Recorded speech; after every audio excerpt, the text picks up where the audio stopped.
Alright guys, how's it going? Welcome back. Today I'm in this 2013 VW Passat CC. Like the Mercedes CLS and the Audi A5 Sportback, it's one of those weird four-door saloon coupe things. The Passat CC has been around since 2008. In fact, I really need to stop calling it the Passat CC because although early ones were called the Passat CC, these later versions were simply called the VW CC. They dropped the Passat name.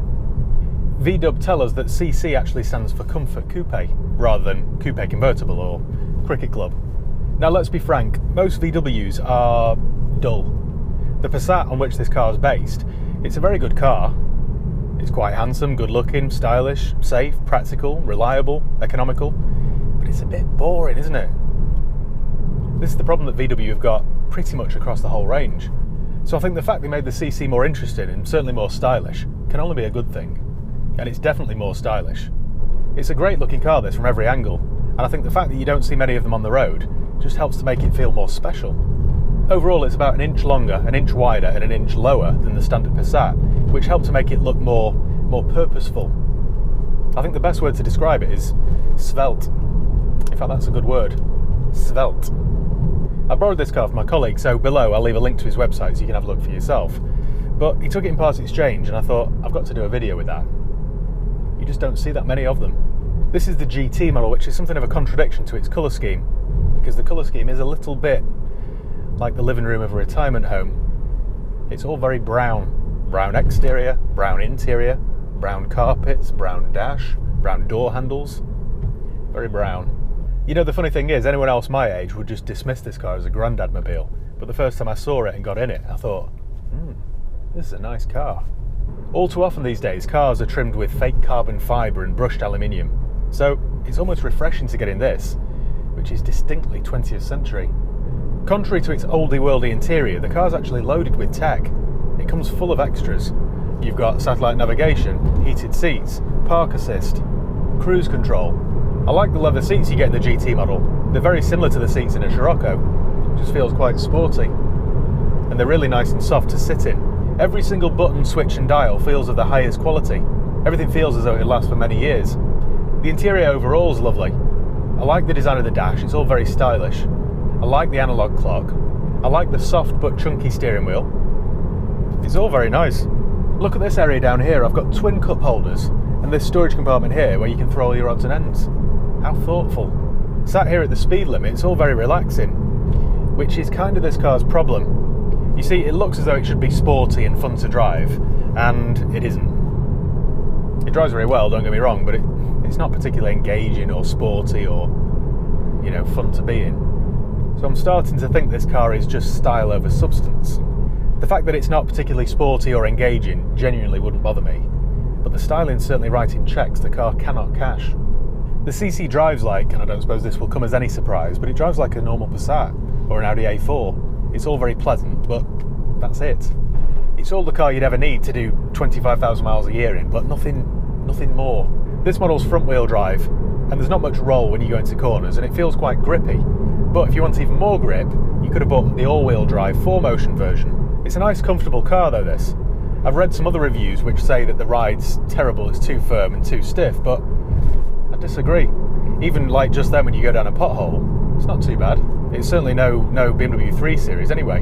Under the bonnet of this one is a 2-litre 4-cylinder turbo diesel engine, which produces about 140 horsepower.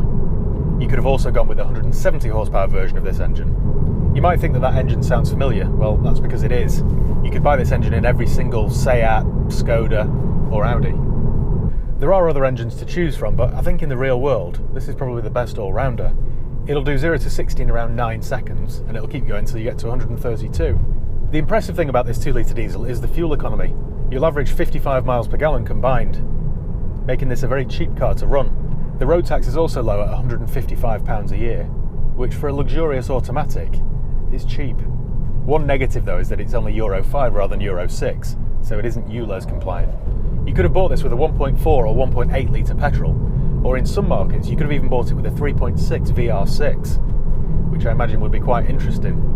Most people here in Europe weren't interested in being interesting, so they didn't go for the VR6, they instead went for the TDI. Because of its sportier styling, you'd assume that comes at the expense of boot space, wouldn't you? Well, it doesn't. It still has a very good sized boot at 452 litres.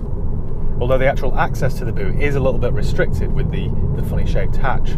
What's handy is that you can fold down the rear seats in a 60/40 configuration, and it's also very easy to do, either by pulling the tabs in the boot or the buttons in the back.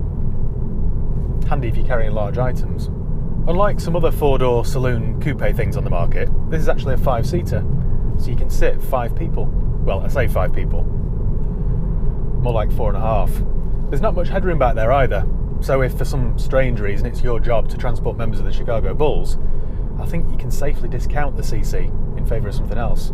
Rear visibility isn't great either, thanks to its chunky C-pillar and its sloping rear window, but it's got park assist and rear parking sensors, so it isn't the end of the world. Reliability-wise, it's a VW, so that will either mean that it runs forever and ever and ever and won't cause you a moment's trouble, or it will be an absolute pain in the backside. That's been my experience with VW. They're either ultra-reliable or ultra-unreliable. The cam belt needs to be replaced every 5 years or 60,000 miles. That'll set you back about £300. If you opt for an automatic with a Dsg Gearbox, you need to service those every 40,000 miles. That'll cost you about £120. Most people don't bother, and then by 80 or 90,000 miles, you're looking at £2,000 for a new gearbox. Whilst we're on the subject of the Dsg Gearbox, this is one thing about this car I don't like. Yes, they're better than they used to be, but I still don't have much faith in them. I would much rather have a standard, lazy automatic gearbox with a torque converter over one of these fussy, fiddly dual clutch jobs. Used prices here in the UK start at around £3,000, but that's going to get you a low-spec, high miler. For one like this, a late automatic with lots of extras, you're looking around £10,000. I still think it's an interesting proposition because if you're considering a Mercedes CLS or Audi A7 or A5 Sportback but can't quite afford it, then this might be the answer, because it combines very ordinary running costs with extraordinary looks. The CC wasn't what you'd call a runaway success for VW. In fact, in its final 2 years, it was the least sold car in VW's range.